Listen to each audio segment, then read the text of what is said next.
fish. Hey, my name is Mark Romanack and you're watching Fishing 411. Stick around and see if we can get some Saginaw River walleyes. That one's not a very big one, but it's a start. Back he goes. All right. Offshore Tackle presents Fishing 411 with Mark Romanack.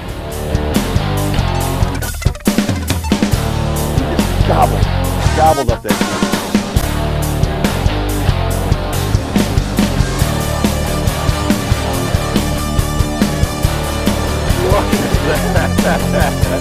Look at that, he's in the bag.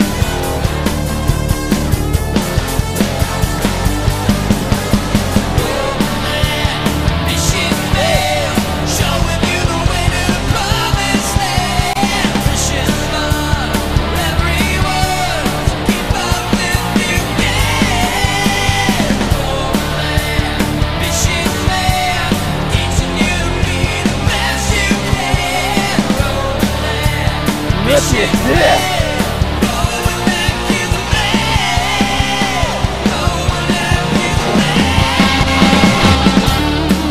Fishing 411 is brought to you by Offshore Tackle, the leader in trolling technology.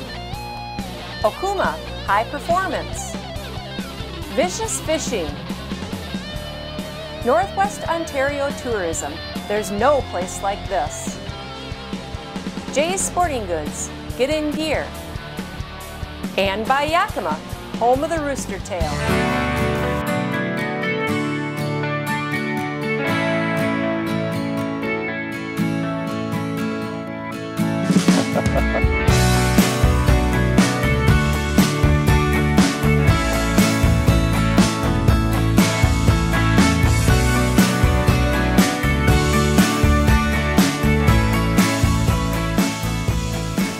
There's a keeper. Hey, I'm Mark Romanack and you're watching Fishing 411. We're on the Saginaw River down near Bay City, Michigan today, and I got my first keeper. Stick around because we're hopefully going to put a few more walleyes like this on the ice. That's a decent fish. Not a giant one, but he'll measure. All right.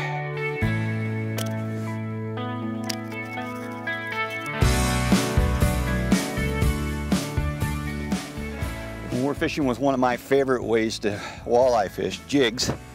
And all I've got here is just an oddball jig by Bait Rigs. And it doesn't get much simpler than this. All I'm going to do is thread the hook into the minnow's mouth, right out behind the back of his head, just like so.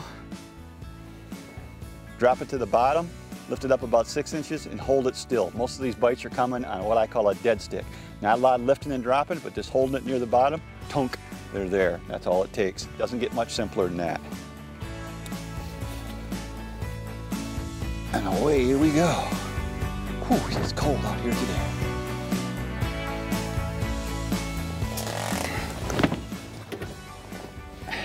You know, when you're river fishing, there are 3 basic presentations that you're probably going to use to catch walleyes through the ice. One is a jig like we're using here today.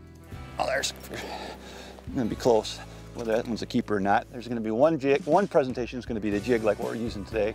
The other thing is the jigging spoon, and the third, of course, are what I call jigging and swimming lures. All 3 of them are productive. Today, for whatever reason, it just seems like the slow, dead stick with the jig seems to be getting us a few more bites. So, let's see what this guy is on the tape measure here. He's going to be close.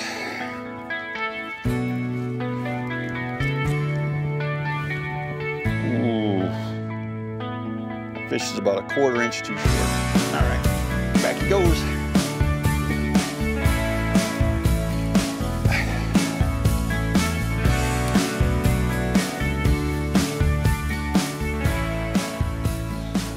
Well, let's take a second and explain a little bit more about what we're doing today. We've discovered that the jig bite seems to be better than the jigging wrap or the spoon bite today, so we're kind of concentrating on jigs, and I'm doing 2 things here.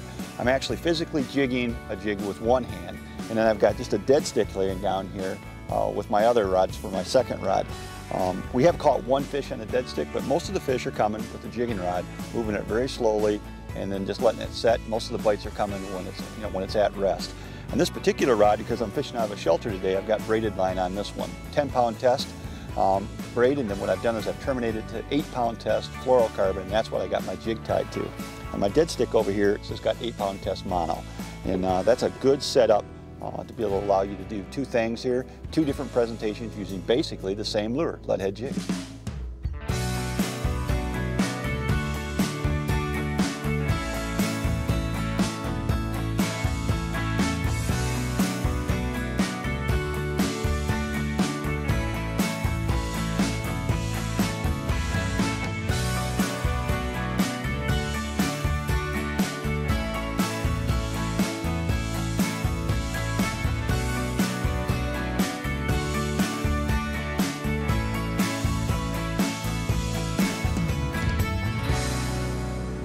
I'm a big fan of braided lines for jig fishing, but the problem with ice fishing with braided line is that in cold conditions it's going to absorb water and freeze really quickly.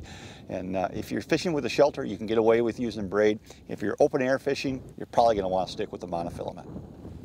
One of the tips that I'd share with folks at home about ice fishing is that most of us are using some type of sonar these days, either a flasher or a liquid crystallograph, and the transducer has to be in the water for them to function. If you're fishing in the same hole that your transducer is in, sooner or later a fish is going to tangle in that transducer. When you're trying to land it, it's going to cost you a fish. So what I recommend doing is just drilling 2 holes close side by side, putting your transducer in one, and then putting your primary line in the second hole. If you're going to fish 2 rods, go ahead and drill 3 holes, put your transducer in the middle, and then fish on the outsides, and that will help eliminate a little bit of that problem of your line catching and tangling on the transducer cord.